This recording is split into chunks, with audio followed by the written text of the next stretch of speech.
बिस्मिल्लाहिर्रहमानिर्रहीम। हमने फोकस कर लिया है financial management, long term securities को एवेल्युएट करने पे, और हम इस चैप्टर को पढ़ चुके हैं। आज अभी हम न्यूमेरिकल इसके सॉल्व करेंगे कि किस तरह से है। तो एक दफ़ा फिर मैं डिटेल बता दूं कि bond valuation, stock, preferred stock valuation और कॉमन स्टॉक वैल्यूएशन हम इसको फोकस किए हुए हैं, और हम बड़ी तेज़ी के साथ इसके जो न्यूमेरिकल हैं वो सॉल्व कर लेंगे। तो आइए हम उन न्यूमेरिकल्स के ऊपर चलते हैं।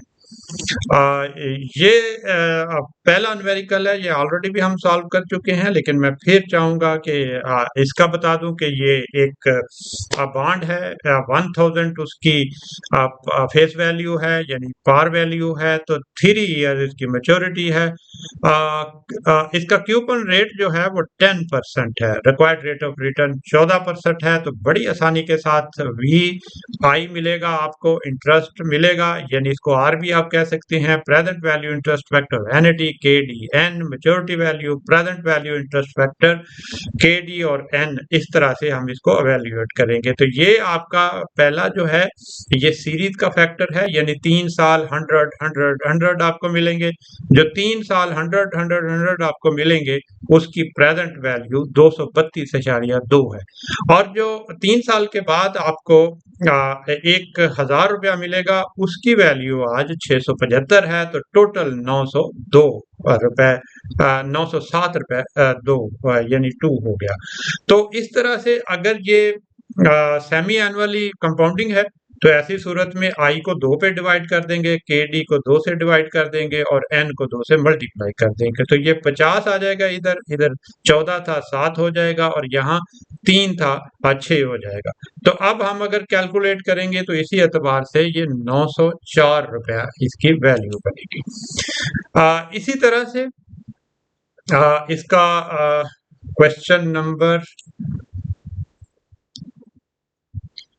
क्वेश्चन नंबर 2 हमने कर लिया। क्वेश्चन नंबर 3 जो प्रेफर्ड स्टॉक का क्वेश्चन है, तो ये प्रेफर्ड स्टॉक का क्वेश्चन, फेस वैल्यू उसकी 100 है। प्रेफर्ड स्टॉक इसका 8% है। DP, डिविडेंड ऑन प्रेफर्ड, यानी 8 रुपए है, और इसको हमने ये सॉल्व कर, रिक्वायर्ड रेट ऑफ रिटर्न जो है इसका जैसे यहाँ क्वेश्चन में नजर आ रहा है वो इसका 10% है। तो यकीनी तौर पर हमें हर साल, चूंकि ये प्रेफर्ड स्टॉक है, हर साल आपको 8 रुपए मिलेंगे। 100 का 8%, 8 रुपए मिलेंगे। KP जो इसका है वो 10% है, तो इसकी वैल्यू जो है ना वो 80 है।